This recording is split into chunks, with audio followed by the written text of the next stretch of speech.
Hey there! Welcome back to my channel for a brand new and exciting video today on a magical experience at the Beijing Universal Studios that opened in late 2021.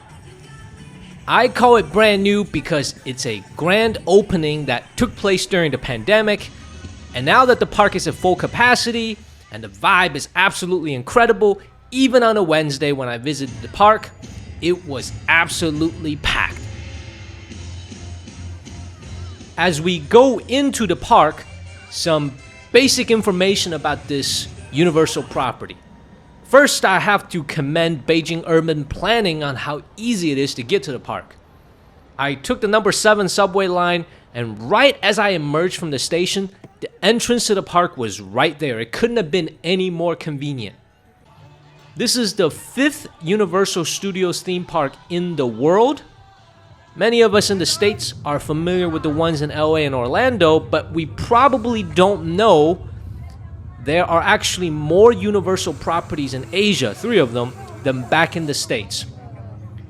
Let me, however, state a big difference.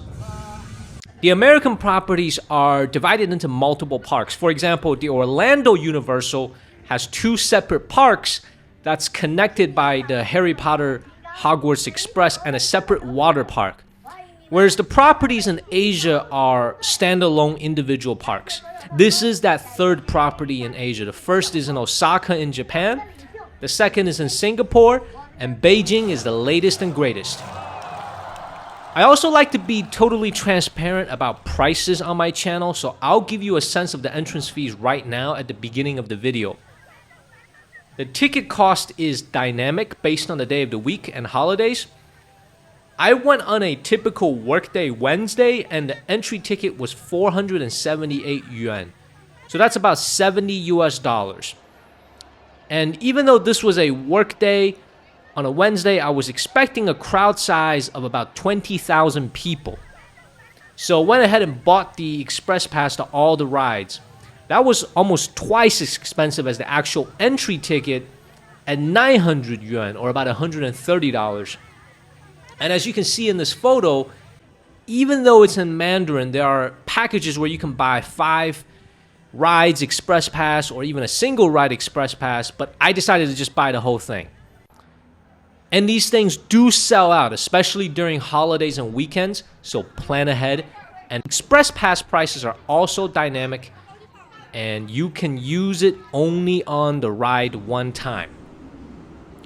Last thing before we get into the park, my last video featured a pretty cool new private capsule sleeper on a double-decker high-speed rail overnight train that ran from Shenzhen to Beijing. That's how I got into the city, Beijing. It's really one of a kind in the country. And as of this video, it's the only route in the country to have this private capsule experience. So check that out later. With that, let's get our day started at the Beijing Universal Studios.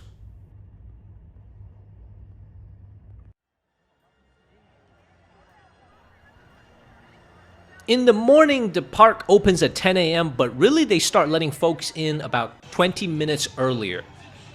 There is the familiar Universal City Walk that's packed with restaurants, and here they have both Chinese and Western options from burgers and fries to the famous Peking duck made by the eponymous Quanzhou Peking duck.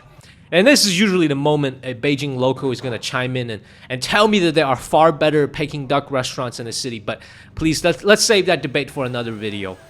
At the signature Universal Studios Globe, at every worldwide property, you'll see so many people taking photos, especially young people. And the vibe is really awesome, especially on a clear and cool day like today. The security check is not that bad, and within 15 minutes, I had scanned my ticket. And what's cool is that the ticket was a QR code, and my express pass used facial recognition technology, so when the ticketing machine took my photo, every time I went on a ride using the express pass, I just had to scan my face. That was really neat and convenient.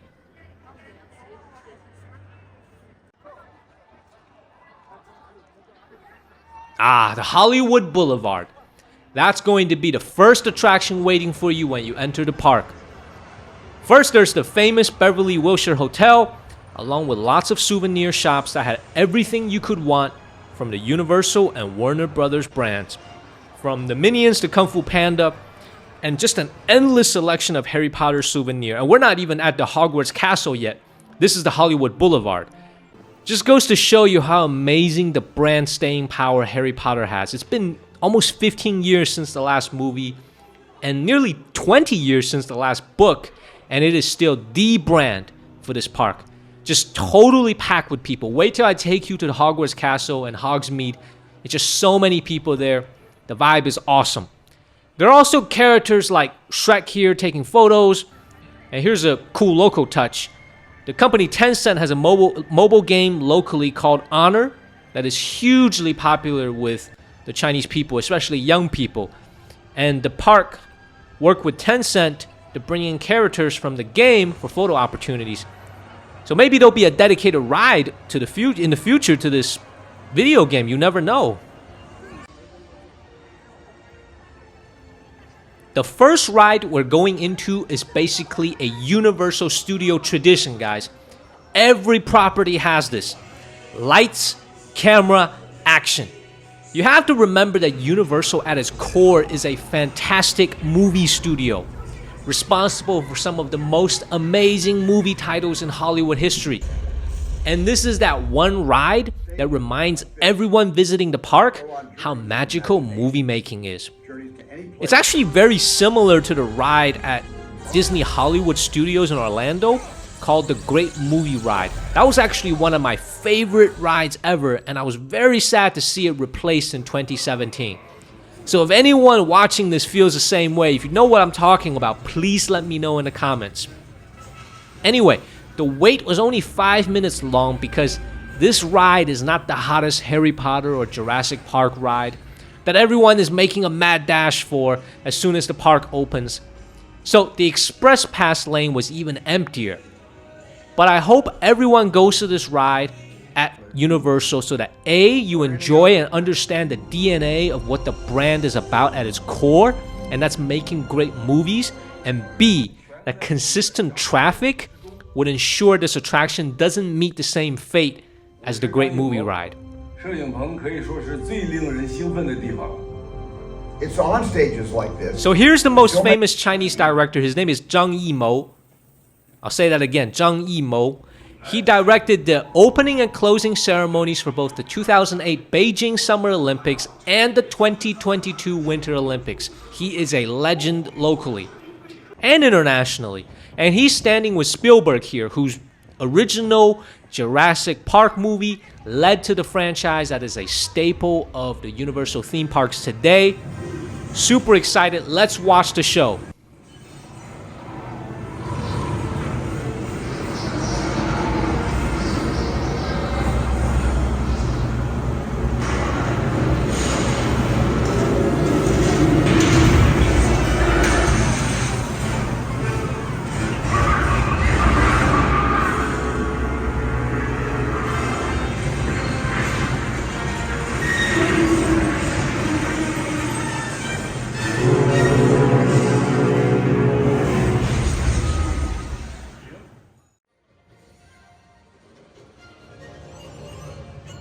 As we head toward Minion Land, you can see the volcano Mount Sibo featured in Jurassic World and Fallen Kingdom in the distance there. It actually erupts in the second movie, The Fallen Kingdom. That volcano is a part of a flying roller coaster in the Isla Nublar section of the Beijing Universal Studios, and we will be heading there right after visiting the adorable yellow minions from Despicable Me. Minion Land is catered toward younger children, so there's plenty of carnival games alongside the two main rides. The first is an indoor roller coaster that had a wait time of about 30 minutes, mostly younger children with their parents. The ride is not too intense, and with the express pass, I waltzed right into the ride. Not a single person in line.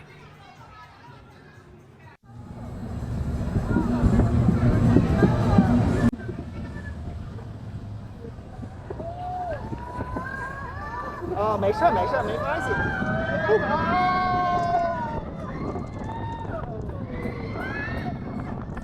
哦，这说成虫了，说成虫了没关系。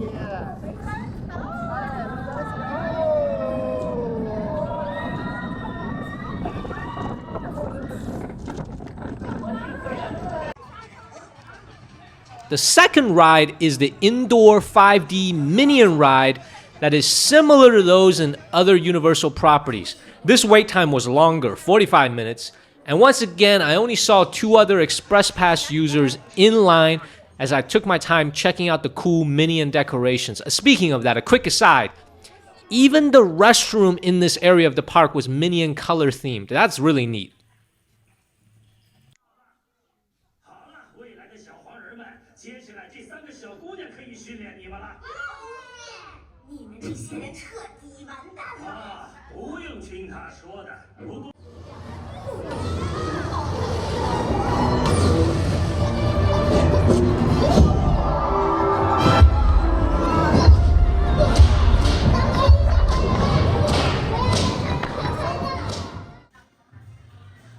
After the ride, I grab a quick souvenir, and it's time to head toward Isla Nublar and into the Jurassic world.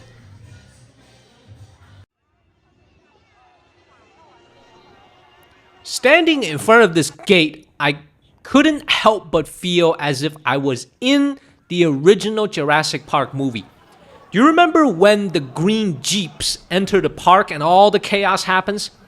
So kudos to Universal for the immense design detail work they put into making this park feel realistic.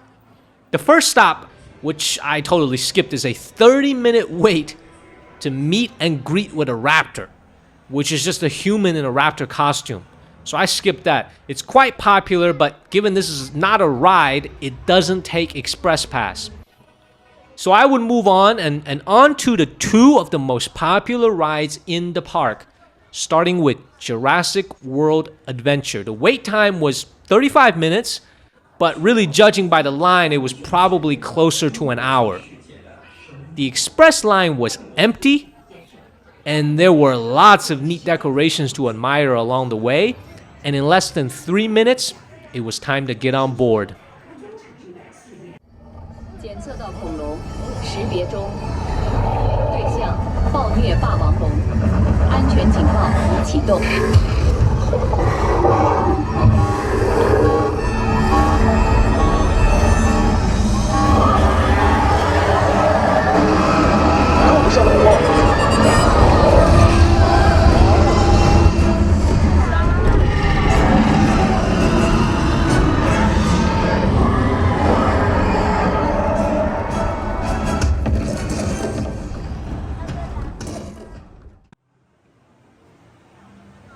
The second ride is, I think, either the most popular or second most popular ride in the entire park. It's either this or Harry Potter and the Forbidden Journey.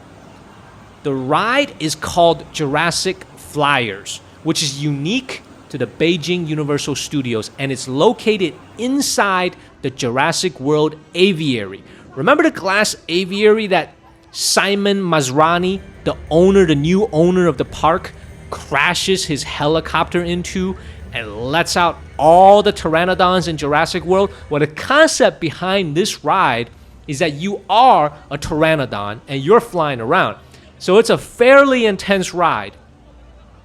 The wait is 40 minutes, but this ride during weekends and holidays can swell up to 2 hours.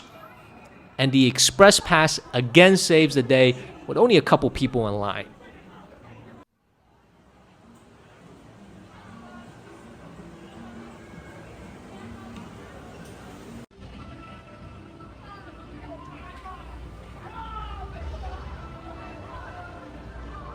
This ride was amazing, and now you see what the daytime scene is like. I suggest trying it in the evening when the park is all lit up. It'll be really beautiful and very different.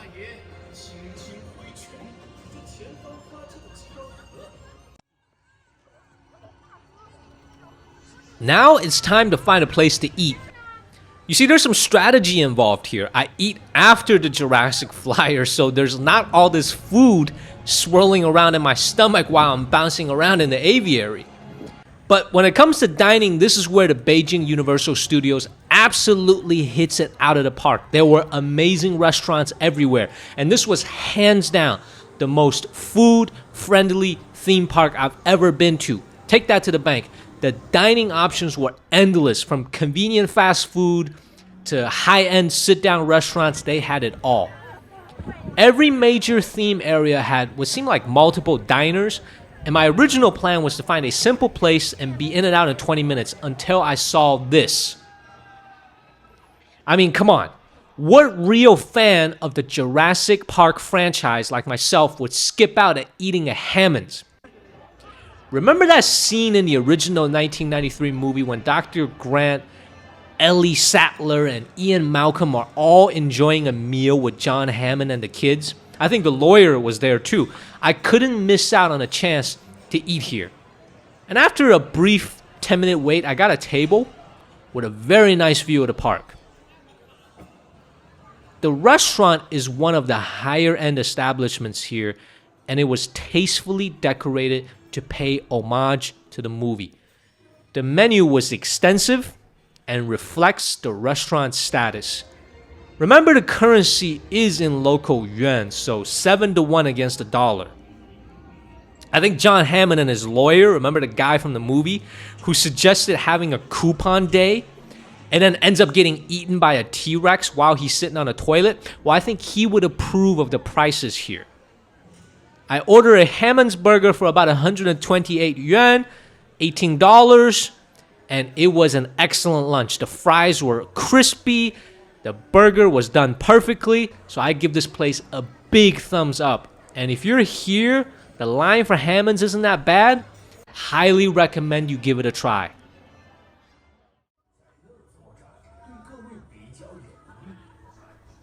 I hope you had fun watching this episode, the first part of a 2-part series on the Beijing Universal Studios. So hit that like and subscribe button if you did. In the next episode, I'll take you to Hogwarts to find Harry, Emma, and Ron, Kung Fu Panda, Land of Awesomeness, Transformers, the Waterworld Stunt Show, and the Evening Universal Parade.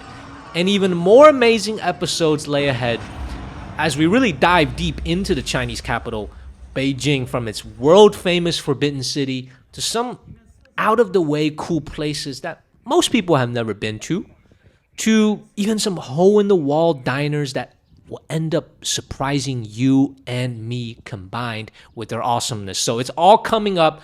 Subscribe, hit that subscribe button, and I will see you there.